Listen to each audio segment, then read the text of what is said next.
প্রেক্ষাপটে বাংলাদেশে রচিত হয়েছে, এই প্রেক্ষাপটে ইসলাম পন্থীদের জন্য একটা বিশাল সুযোগ তৈরি করে দিয়েছে। কি সুযোগ? এতদিন পর্যন্ত আমাদের সামনে দুইটা মুসিবত ছিল, একটা ছিল আওয়ামী লীগের বড় মুসিবত, আরেকটা ছিল বিএনপির ছোট মুসিবত। তখন আমাদের ওলামায়ে কেরাম ফতোয়া দিয়েছে কি, যে ছোট বড় মুসিবত থেকে বাঁচার জন্য ছোট মুসিবতের আশ্রয় নাও, বিএনপির সাথে জড়িত যাতে বড় মুসিবত আসতে না পারে। পেশাব থেকে পায়খানার থেকে বাঁচার জন্য পেশাব গ্রহণ করো। এটা ছিল আহ্বান করে নিতে শরীয়তের পরিচয় একটা মাসলা। আমাদের মুফতি আজমাল্লামা আহমদুল্লাহ রহমাতুল্লাহ আলাইহি 2001 সালে এই ফতোয়াটা দিয়েছিলেন।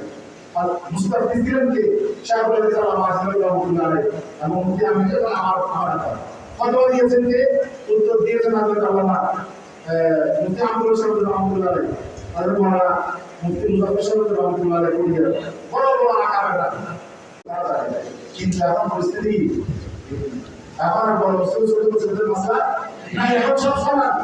এখন আর আওয়ামী লীগের কোনো ভয় নাই। আওয়ামী লীগ ইনশাআল্লাহ বাংলাদেশের বাস্তবতায় আগামী দিনে বাংলাদেশের আওয়ামী লীগের কোনো সুন্দর নাই। এই নতুন পরিবর্তিত পরিস্থিতিতে এখন আমরা ওই দিকে যদি আমরা বলি যে আমরা আগে যেমন বিএনপি সাথে চলতেছিলাম এখন আমরা করবো, এটা কিন্তু চলবে না। এখন ইসলামপন্থীরাই আগামী দিনে বাংলাদেশের ভাগ্যের দাবি করবে ইনশাআল্লাহ।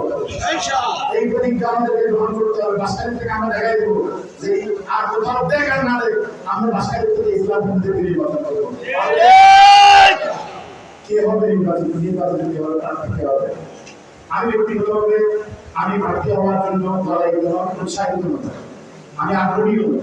আমি চাই আপনারা সবাই মিলে যদি অন্য কাউকে নির্বাচন করেন, এই এলাকা থেকে আরো প্রতিনিধি হিসাবে সামর্থ্য ব্যয় করে আমি তার সাথে কাজ করবো। যদি আপনারা সবাই নির্ধারণ করেন, কথা একটাই, কে প্রার্থী হবে সেটা ডিসাইড করবেন আপনারা। বাসখালী লড়াই করেন সমস্ত ইসলাম থেকে দলগুলি মিলে, কিন্তু শর্ত হচ্ছে ইসলাম পন্থীদের প্রতিনিধি একজন হতে হবে। ভালো যাবে না কমপক্ষে কমি আন্দোলন থেকে যেন 2 জন প্রার্থী না আসে। যে দলগুলো আমরা সবাই মিলে একজন, আমরা সবাই মিলে এখানে কোনো বিয়োগ করা যাবে না। আমি আল্লাহ অবস্থায় কাজ করবেন। আলহামদুলিল্লাহ আমরা কেন্দ্রে আমরা আলহামদুলিল্লাহ কাজ করছি, কথা শুরু করছি।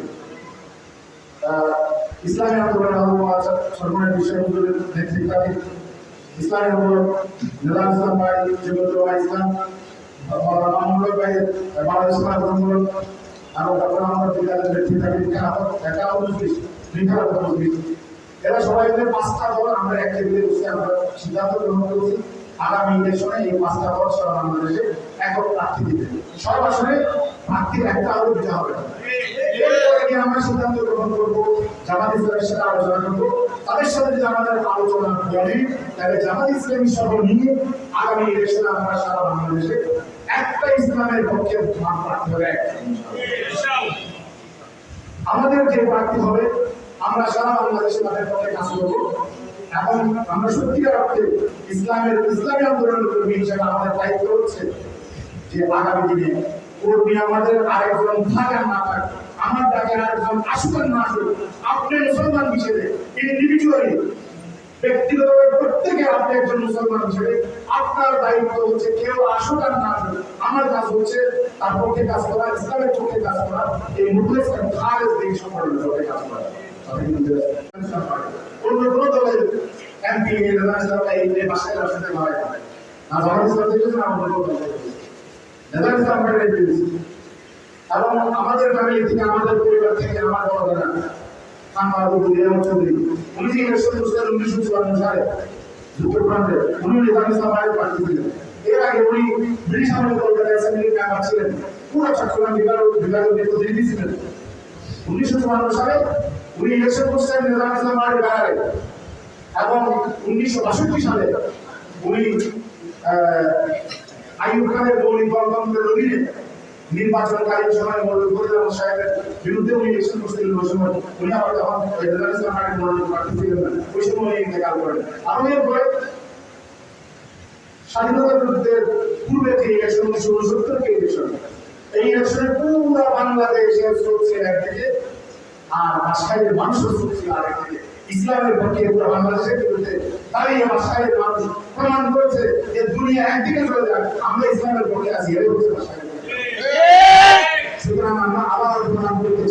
আগামী ইলেকশন, আগামী নির্বাচন দাবি করবো, কেন্দ্রে আমরা ভোট করবো, সেখানে একটা বাছাই বাছাই আমাদের একজন যোগ্য পার্টি আছে যারা বাছাই সন্তান সবকে দিয়ে আমরা আমাদের কথা বলতে পারেন। আলহামদুলিল্লাহ এবং আধুনিক জ্ঞান বিজ্ঞান সম্পর্কে জানা রাখেন আমাদের তার মাথা কাছে নিয়ে আনতে পারি আমরা সবাই